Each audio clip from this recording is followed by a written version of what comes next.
జగిత్యాలలో MLA doctor Sanjay Kumar media సమావేశం నిర్వహించారు. ఈ సమావేశంలో జీవన్ రెడ్డిపై తీవ్ర విమర్శలు చేసిన doctor Sanjay Kumar, Jagtial MLA doctor Sanjay Kumar బారాస నుంచి కాంగ్రెస్ పార్టీలో చేరి నప్పటి నుంచి సీనియర్ నేత టి జీవన్ రెడ్డి ఇరు నాయకులు ఎడముఖం పెడముఖంగా ఉంటున్నారు. ఇప్పుడు బహిరంగంగానే విమర్శలు చేసుకుంటున్నారు. నిన్న హైదరాబాద్లో మీడియా సమావేశంలో జగిత్యాల ఎమ్మెల్యేపై ఘాటు విమర్శలు చేయడంతో జగిత్యాల ఎమ్మెల్యే డాక్టర్ సంజయ్ కుమార్ జగిత్యాలలో మీడియా సమావేశం ఏర్పాటు చేసి కౌంటర్ ఇచ్చారు. కాంగ్రెస్ పార్టీలో అత్యధికంగా ఓటమి పాలైంది జీవన్ రెడ్డి అని 5 సార్లు ఎమ్మెల్యేగా 3 సార్లు ఎంపీగా ఓటమి చెందారన్నారు. గాంధీ భవన్ లో కూర్చుని ఇండిపెండెంట్ అంటున్నారని అన్నారు. జగిత్యాల అంటేనే నేను అంటే గతంలో పనిచేసిన ఎమ్మెల్యేలు నేను ఏమీ చేయలేదా అని డాక్టర్ సంజయ్ కుమార్ ప్రశ్నించారు. గత ఎంపీ ఎన్నికల్లో మీడియా ముఖంగా శ్రీనన్న కొడుకు బీజేపీ అభ్యర్థికి ఓటు వేయాలని చెప్పలేదా అని ప్రశ్నించారు. జీవన్ రెడ్డి అనుచరులు సోషల్ మీడియాలో ఇష్టం వచ్చినట్టు నాపై మాట్లాడుతున్నారని మండిపడ్డారు. సహనం కోల్పోయి జీవన్ రెడ్డి ఇష్టం వచ్చినట్టు మాట్లాడుతున్నారని డాక్టర్ సంజయ్ జీవన్ రెడ్డిపై మండిపడ్డారు.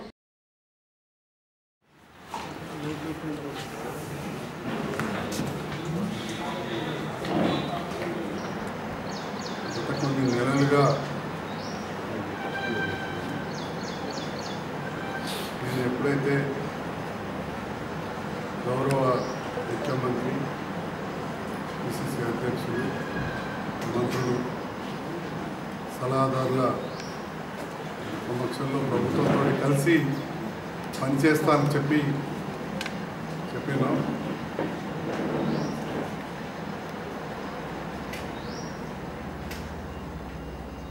కొన్ని నెలల క్రితం నుంచి ఏ విధంగా అయితే నేను గౌరవ ముఖ్యమంత్రి, పిసిసి అధ్యక్షులు, మంత్రులు, సలహాదారులతో కలిసి ప్రభుత్వంతో కలిసి పనిచేస్తున్నాను.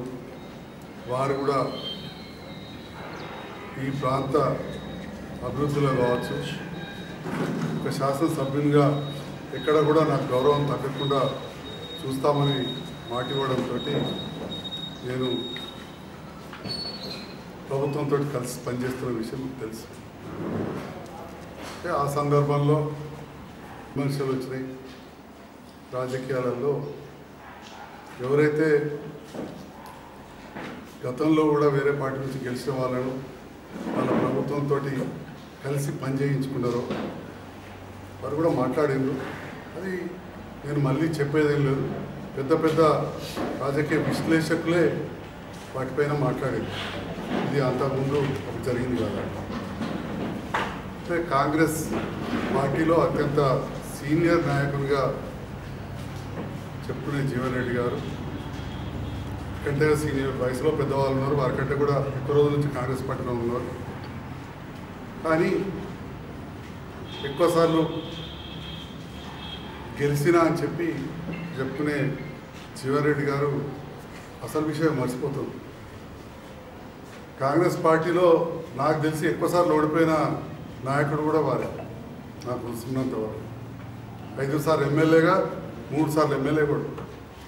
ఓకే, వారు చేసిన సేవలకు చాలాసార్లు కూడా వచ్చింది. లేదా సేవలే కావచ్చు, 3 సార్లు ఎంపీ కూడా, 5 సార్లు ఎమ్మెల్యే కూడా.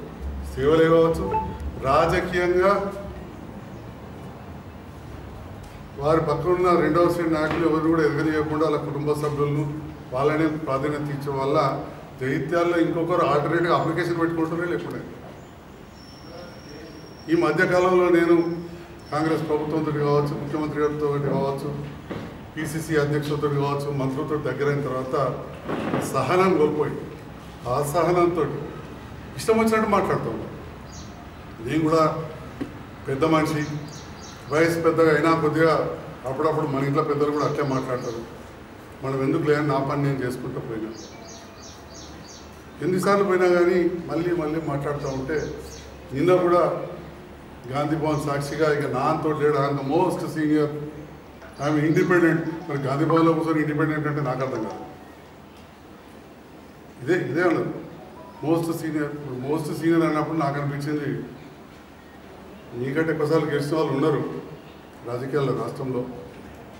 కానీ మీరు ఓడిపోయిన సార్లు ఓడిపోయిన వాళ్ళు కాంగ్రెస్ టికెట్ ఇచ్చి వాళ్ళు ఎవరున్నారని చెప్పి నేనైతే అనుకుంటున్నాను. 5 సార్లు ఎమ్మెల్యేగా 3 సార్లు ఎంపీ ఓడిపోయాను. మరి మీ మీద గెలిచిన 5 సార్లు ఎమ్మెల్యేలో 2 సార్లు నేను గెలిచిన. ఇక పెద్దలు మాజీ మంత్రులు రాజశేఖర్ గారు, రమణ గారు, కేసీఆర్ ఎవరు ఏం జగిత్యాల ప్రాంతానికి ఇవాళ కంట్రిబ్యూషనే లేదా? జగిత్యాల అంటేనే నేను జగిత్యాల అభివృద్ధి గురించి నాకే తెలుసు, నేనే చేసినా అని కూడా నిన్న మాట్లాడుతున్నాను. అంటే మేము ఏం చేయలేదా? నేను 2 సార్లు గెలిచిన, పోయినసారి 10 సంవత్సరాలు గెలిచిండు, ఏం చేయలేదు. నేను 10 సంవత్సరాలు ఎక్కడైంది? నేను రాజకీయాల్లో బీఆర్ఎస్ పార్టీలో పోయి పట్టణాల్లో చేరినా. నేను గెలిచింది 18 చివరిలో, ఏడాది కాగానే కరోనా వచ్చింది. ఉన్నంత సమయంలో మన రాష్ట్రంలో ఎక్కడ కట్టిన డబుల్ బెడ్రూమ్ డెఫినెట్గా ముందుండి కట్టించినాం. చెప్పినాం అప్పుడున్న ప్రభుత్వం పెద్దలు ఇచ్చారు, ఇక అప్పుడప్పుడు ఇవ్వాలంటారు. వాళ్ళు ఇచ్చారు, నువ్వేం చేసినావు అంటే మరి పక్కన ఎందుకు కట్టలేదు? మరి అదేవిధంగా ప్రభుత్వ విధానాలు ఏముంటే అవి తీసుకొని ముందరికి పోతాం. అప్పుడున్న ప్రభుత్వ విధానాలు చెరువులు నింపుడు ఈ టైంలో కూడా జల యజ్ఞం చేశారు. మరి మీరు ఎందుకు అంతరంగా చెరువు నింపలే? ఓ లిఫ్ట్ పెట్టి ఓ చెరువుకి వెళ్ళి చెరువుకు 4 రోజుల పైపులు ఆగలే, కరెంటు మోటార్లు ఆగలే. మరి అదే పక్కనే కింద సుద్దాల దేవయ్య గారు మా గ్రామ వాస్తవ్యులు, కానీ పక్క నియోజకవర్గం ప్రాతినిధ్యం వహిస్తూ పోతారకు వరద కాలంకి వెళ్ళి నీళ్లు తీసుకుపోయింది. మీకు 10 సార్లు ఓటేసిన వాళ్ళు ముఖ్యమంత్రి సమక్షంలో రాజశేఖర రెడ్డి గారిని కోరినప్పుడు మీకెందుకు ఆలోచన రాలేదు? ఓ లిఫ్ట్లు పెట్టి పైపులు వేసి, మరి నాకు తెలుసు ఆఫ్ ద రికార్డో చాలామంది చెప్తుంటారు వాళ్ళ తమ్ముడే వేసిండు ఆ కాంట్రాక్ట్ అని చెప్పి. 4 రోజులు నడవలేదు. అందుకే ఆ ఊళ్ళో 90% ఓట్లు నాకు వేస్తున్నారు. అన్ని వర్గాల ప్రజలు ఉంటారు, దాదాపు 3000 ఓట్లు ఉన్నాయి. అంటే ఇందరితోటి మా కుటుంబం మంచిగా ఉంటే ఆ రకంగా ఓట్లు వచ్చినాయి. అలా భూస్వాములు అది ఇదని ఒకనాడు మాట్లాడింది. మమ్మల్ని నేను నక్సలైట్ చంపలేదు జగన్ రెడ్డి గారు, మమ్మల్ని ఎవరు చంపలేదు. ఎవరు ఎక్కడ చంపారో జగిత్యాల ప్రజలకు తెలుసు. అరాచకాలు చేసిన భూస్వాములు పోయి హైదరాబాద్ ఎక్కారు, లేకపోతే మీదికి పోయారు. ఇక్కడ మిగిలిన ప్రజలతో మంచిగా ఉన్న వాళ్ళు ఈ ఒకరోజు మాట్లాడతారు, వాళ్ళ కుటుంబంలో ఇండిపెండెంట్కి వెళ్ళి నిలబడ్డారు, గెలిచారు కూడా. పెద్ద మనిషి అత్యంత సామాన్య జీవితం గడిపే జువాడు దామోదరరావు గారి గురించి మాట్లాడు. వారైతే నేను పోయి చూస్తే పోతారన్న, నా దగ్గర బంధువు, మా అమ్మకు మేనవాదే భర్త. సామాన్య పూన బెంకలు ఇళ్ళలో ఇంటి ముందట పెన్షన్తో ఉంటుంటే ఎవరైనా చెప్తారు, బస్సులో వచ్చి బస్సులో పోతారు. వారు ఇండిపెండెంట్కి వేసారు, వారి గురించి మాట్లాడు. చోకారావు గారి గురించి పార్టీ మాట.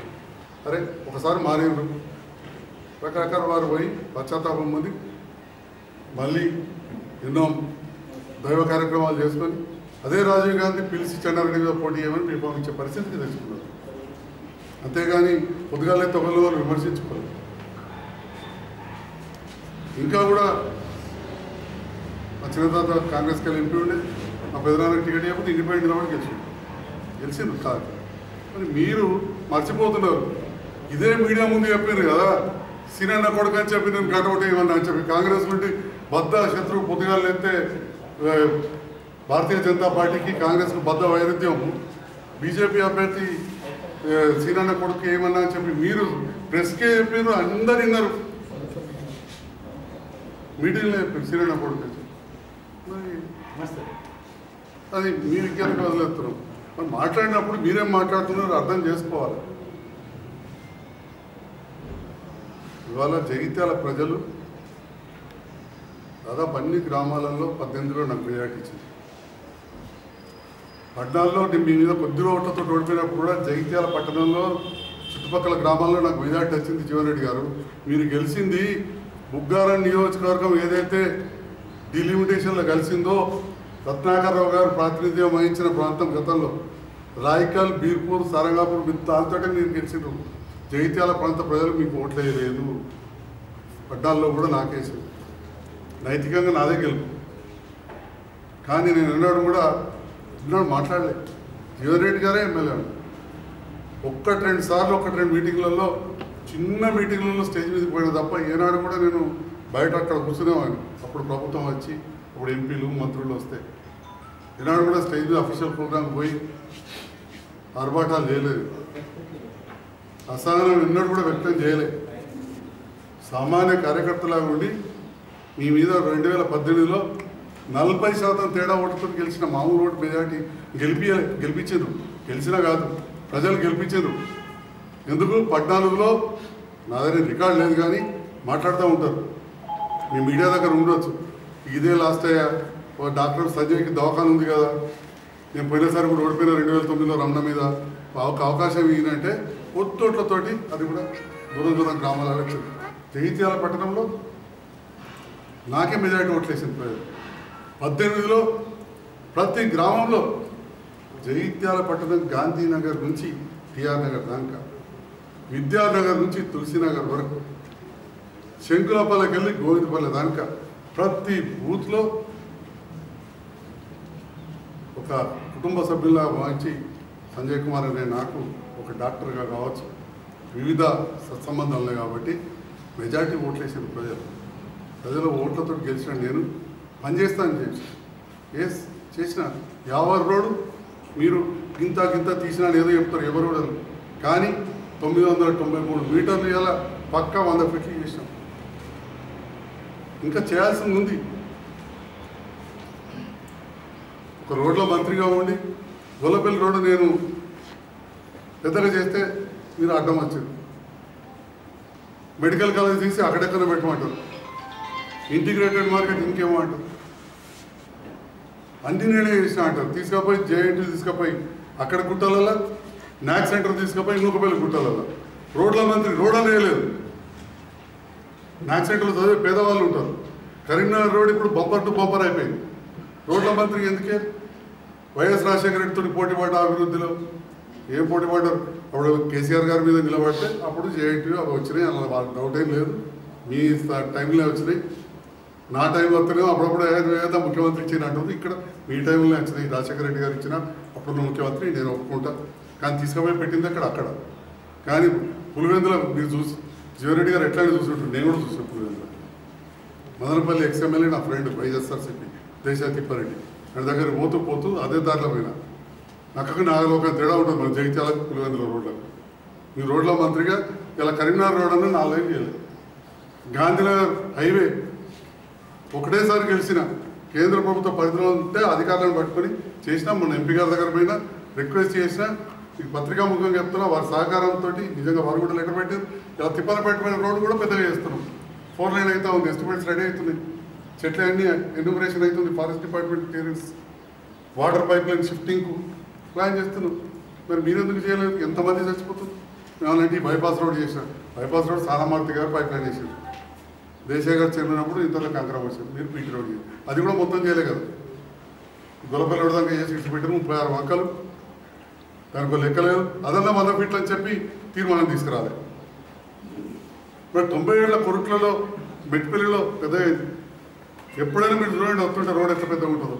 ఇక్కడ మౌలిక వసతులు పెంచకపోవడంతో మీరు రాజకీయాలకు రాకముందే కరీంనగర్ తర్వాత ఫస్ట్ డిగ్రీ కళాశాల జగిత్యాల, బ్రహ్మాండమైన ఓల్డ్ హై స్కూల్, పేరెంట్కి దామోదర్ రెడ్డి గారు ఇప్పుడు ఎమ్మెల్సీ, వాళ్ళ కొడుకు ఎమ్మెల్యే నాగర్కర్లు చెప్తా ఉంటారు.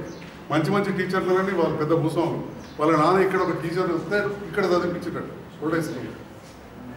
ఈ విద్యా సంస్థలు అప్పుడే స్టార్ట్ అయ్యాయి.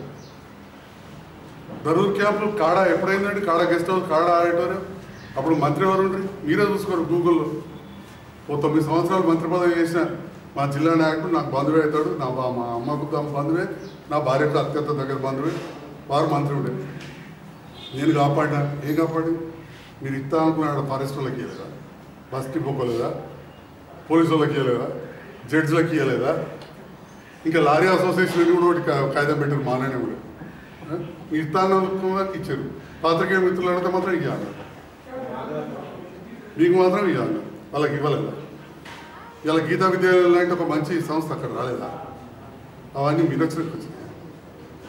పొలాస ఫామ్కు భూసేకరణ మీరు మంత్రిగా ఉన్నప్పుడే ఫౌండేషన్ వేసారు. ఆ మాత్రం నాకు కూడా తెలుసు. కానీ అసలు దానికోసం జరిగిన కార్యక్రమం వీరు రాజకీయాలకు రాకముందే ఇది. ప్రకాశం దామోదర భావన అవుతారు. సత్యాగ్రహం చేశారని చెప్తారు. పొలాస సురేందర్రావు ఎమ్మెల్యే, జగపతిరావు ఎమ్మెల్యే, చొక్కరావు వ్యవసాయ శాఖ మంత్రి ఉన్నప్పటికెళ్ళి స్టార్ట్ అవుతుంది రీసెర్చ్. చెలిగల ఫామ్ ఎప్పుడైందండి? వాళ్ళంతా మీ హయాంలో కుంటుపడదు. 74 ఎక్కడున్నారు మీరు? వకీలుగా తిరగవచ్చు అప్పుడు వస్తే. ఎందుకంటే అదే పదే ఇవన్నీ మాట్లాడుతూ ఉంటే నాకు మాట్లాడక తప్పక నేను మాట్లాడుతాను. ఏం ఆల్తు పాల్తు కుటుంబంలోకి వచ్చినామా? ఒక రాజకీయమే కాదు, సేవ చేసే కుటుంబంలోకి వచ్చినామండి. మా నాన్న రాజకీయాలకు చాలా దగ్గరుండి నడుపుతున్నాయి కానీ ఓపెన్గా రాలే. ఏ ఫామ్ చూసినా చుక్కారావు గారిది కానీ రత్నాకరరావు గారిది కానీ ప్రతి ఎలక్షన్ స్టేట్మెంట్ మా ఫాదర్ నింపేవారు, మా ఫాదర్ చేస్తుంది రాజకీయాల్లో. ఒక లయన్స్లో ప్రెసిడెంట్గా 76, 77 లయన్స్ మా నాన్నగారు. జగిత్యాల ఫస్ట్ ఫైర్ స్టేషన్ ఏర్పాటు చేయబడ్డది లయన్స్ క్లబ్ ద్వారా. My father, I proudly say, late Shri Hanumantharao గారు, ఐఎమ్ సన్. 1976-77 ఇది లయన్స్ ఇంటర్నేషనల్. ఇయ్యాలంటే కూడా లయన్స్ అనేది మామూలు సంస్థ కాదు, లయన్స్ రోటరీ ఇవన్నీ. దానికి వారు ప్రెసిడెంట్ ఉన్నప్పుడు పునాది చేశారు. 78లో భాగ్య గారు ఇచ్చి 78లో భాస్కర్ రెడ్డి గారు ఇనాగ్రేషన్ చేశారు. రమణయ్య సారు సెక్రటరీ, రాయంచ్ రామకిషన్ గారు, దశరథ్ నాయుడు గారు, మెట్పల్లిలో చనిపోయిన డాక్టర్ పీటర్ గారు, వీళ్ళందరూ మీటింగ్స్ మా ఇంటికి వస్తాయి. నేను ఇక్కడే చదువుకున్నాను కదా 10th క్లాస్ ఇంటర్మీడియట్ వరకు. నేను చూడలేదా సేవా కార్యక్రమాలు? అప్పటి నుంచి చూసాను. తర్వాత రోటరీ క్లబ్ ద్వారా 95లోనే నేను మెట్పల్లిలో రోటరీ ప్రెసిడెంట్. అది 90వ సంవత్సరం రోటరీ ఇంటర్నేషనల్ ఫామ్ అయ్యి. రోటరీ 100వ సంవత్సరం సెంటెనియల్ ప్రెసిడెంట్ అంటారు. ప్రెస్టేజియస్ సెంటెనియల్ ప్రెసిడెంట్గా జగిత్యాలకు మేము ఉన్నాం. ఇవాళ రోటరీ పార్క్ మండల ఆఫీస్ ముందడిది రోటరీ క్లబ్ చేసింది కదా. ఆ శ్మశాన వాటికలు పోయి చూస్తే కూడా తెలుస్తుంది. అక్కడ ఎంతమంది వచ్చినది మా పేరు ఉంటుంది. కాబట్టి స్వచ్ఛంద సంస్థల ద్వారా ఒక ఐ క్యాంపులే కాదు, పోతే జగనన్నని అడిగి ఫస్ట్ అంబులెన్స్ ప్రైవేట్లో కూడా లేకుండా for your kind information. First ambulance జగిత్యాలు నడిపించిందంటే మొత్తం జగన్రావు గారు. వాడు నాకు అప్పయిపోయింది. వాడు చాలా డబ్బులు ఇచ్చారు. అయినా కానీ పెట్రోల్కి లేవంటే అటువంటి టైంలో మరి నేను ఒక డాక్టర్ అప్పుడు ఎప్పుడు జబ్బులకి నేనే ఇస్తుంది. ఎన్ని కార్యక్రమాలు చేస్తూ క్లాక్ టవర్ మీరు కట్టించిందా? అది నిజాం నవాబ్ గుర్తుగా చెలిగల దొరకతుంది. పాడైపోతే నేను మంచాల కృష్ణ వెళ్ళి అక్కడ అప్పుడు వాళ్ళ కొడుకు డాక్టర్ బ్రతుకు అడిగి డబ్బులు తీసుకొచ్చి జన్మభూమి మ్యాచ్ చేసి అప్పుడు సబ్ కలెక్టర్ దాన్ని రెనోవేషన్ చేసి క్లాక్ టవర్ అంగడికైతే మీరు చేసేయండి. ఇక మానవాళ్ళకి తెలుసు 5 కోట్లు సాధించిన జీవన్రెడ్డి గారు కదా. అసలు ఆ 5 కోట్లు ఎక్కడండి? కేంద్రం కదా, ఐడిఎస్ఎంటీ ఫండ్స్ కదా. ఇప్పుడు చుక్కారావు గారు ఎంపీ కదా, ఐడిఎస్ఎంటీ ఫండ్స్ తోటే కదా టౌన్ హాల్ కట్టింది, ఈ మున్సిపల్ కాంప్లెక్స్ కట్టింది, అంగడిగదుల కాంప్లెక్స్ కట్టింది. ఆయన పెద్ద మనిషి చెప్పుకోకపోతే పేరు పెట్టలేదు. అన్ని నేనే సాధించిన అనగానే అయిపోతుందా? పిల్లి కాలు మూసుకొని పాలు తాగి ఎవరు చూస్తలేరు అనుకుంటే ఎట్లా? అది గమనించే ప్రజలు మిమ్మల్ని కలిసి సార్లు కొట్టి మమ్మల్ని గెలిపించారు. ఇంతకుముందు చెప్పినా కదా నేను సీనియర్ అంటారు. ఆ గాంధీ భవన్ బీఫామ్ ఇచ్చిన వాళ్ళలో ఇన్నిసార్లు బీఫామ్ ఎవరికి ఇచ్చి ఉండదు? ఇన్నిసార్లు ఓడిపోయిన కాంగ్రెస్ నాయకుడు కూడా నాకు తెలిసే ఉంటుంది. ఇన్నిసార్లు ఓడిపోయిన కాంగ్రెస్ నాయకులు నాకు తెలిసే వాళ్ళు. కాబట్టి మళ్ళీ దయచేసి నేను గౌరవపూర్వకంగా చెప్తా ఉన్నా, జగిత్యాలంటేనే నేనంటేనే జగిత్యాల లేదా బెదిరియడం, భయపెట్టడం. మీ కొంతమంది శిష్యులు సోషల్ మీడియాలో అసభ్యంగా నా గురించో నా వెంటున్నాల గురించి మాట్లాడడం, పోస్టులు పెట్టడం అదేం గొప్పలా? నేను ఎన్నడూ కూడా ఇట్లాంటిది ఎంకరేజ్ చేయాలి. నేను కూడా పోటీ పడ్డా ఎలక్షన్లో, నిలబడ్డా, అంతకుముందు కూడా తిరిగిన ఎలక్షన్లలో. ఏనాడు కూడా నేను ఇక్కడి ప్రాంతంలో నేను సేవ చేయడానికి వచ్చినా చేస్తున్నా అని చెప్తాం. రాబర్ట్ చేతులు చేసేప్పటికీ గెలిపించారు. నువ్వేం చేసినావంటే ప్రజలను అవమానించినట్టు. ప్రజల ద్వారా గెలిచాడు. నేను పెద్ద గుండాలా రిగ్గింగ్ చేసిన, లేకపోతే ఏదో కూడా మాట్లాడతాడు, నిన్న కూడా పోస్ట్ పెట్టిండట ఏదో ఓటుకి అంటే అమ్మబోతాడు. ప్రజలు పడిగానే అంత ఈజీగా? అయితే టాటా పిల్లలు ప్రధానమంత్రి అయ్యారు, ముఖ్యమంత్రి రేవంత్ రెడ్డి గారు ఎందుకు అయ్యారు? ఇంకెవరో కోటీశ్వర్లు అయ్యారు ఉన్నారు కదా మన రాష్ట్రంలో కూడా పెద్ద పెద్ద కోటీశ్వర్లు. ప్రభుత్వాలు ఎన్నో చెందాల్సిన వాళ్ళు అయ్యారు. సామాన్య రైతు కుటుంబంలోకి వెళ్ళిన రేవంత్ రెడ్డి గారు ఎట్లా? ప్రజలు అన్నీ కూడా గమనిస్తారు. కాబట్టి ఈ సందర్భంలో పెద్దలు జీవన్రెడ్డి గారికి నేను కోరుతున్నా, వారి ఇష్టం. ఈ రకంగా సహనం కోల్పోయి అసహనంగా ఉండి ఆవేశంగా ఉండి అనవసరంగా మీ చుట్టుపక్కల ఉన్న వాళ్ళు రెచ్చగొట్టి లేదా పక్కన కొన్ని రోజులు నా ఇంటినే తిరిగిన ఒక 3 నెలలు ఇప్పుడు రెగ్యులర్ ఉంటుంది. కొన్ని పదవులు కూడా వాళ్ళకి వచ్చినాయి. ఆ పోస్టులు పెట్టి పోస్టులు ఇచ్చాడు. నేను భరించలేక వెళ్ళబడితే మీ దగ్గర చేస్తున్నాను. కొంతమంది వాళ్ళు చెప్పేటి చెవులు ఇన్ని పెద్ద మంచి స్థలంలో ఈ ఆగమై అసహనం అవ్వకపోతే మిమ్మల్నే ప్రజలు ఒప్పుకోరు. ఎందుకంటే మొన్న ఎమ్మెల్యేగా నాకు ఓటేసిన తర్వాత గతంలో 94లో ఎమ్మెల్యేగా రమణ కోసం ఓటేసి మీరు ఓడిన తర్వాత నెక్స్ట్ మళ్ళీ నిలబడితే రమణ గారు ఎంపీ అయిన తర్వాత బ్రహ్మరథం పట్టింది. మరి మొన్న కూడా నాకు వేసిన తర్వాత మళ్ళీ మీరు ఎంపీ నిలబడితే మీకు బ్రహ్మరథం పట్టాలి. అలాంటిది ఏం జరిగింది? రాష్ట్ర నాయకుడు అంటారు పక్క నియోజకవర్గంలో 33,000 మైనస్, ఇక్కడ 3,000 మేడాటి కూడా రాదు. కాబట్టి నేను దయచేసి మళ్ళీ మళ్ళీ కోరుతా ఉన్నా పెద్ద జీవన్ రెడ్డి గారిని, మీరు అసహనం కోల్పోవద్దు. జగిత్యాల అభివృద్ధికి మీరు నాకు కాదు సలహాలు, మీరు చాలా పెద్దవాళ్ళు, మీరు పై స్థాయిలో సలహాలు ఇస్తారా, రాష్ట్ర అభివృద్ధికి సలహాలు ఇస్తారా, దేశాభివృద్ధికి ఇస్తారా? ఎందుకంటే మీరు పార్లమెంట్ మెంబర్ కూడా 3 సార్లు పోటీ చేశారు. దేశాభివృద్ధికి ఇస్తారా?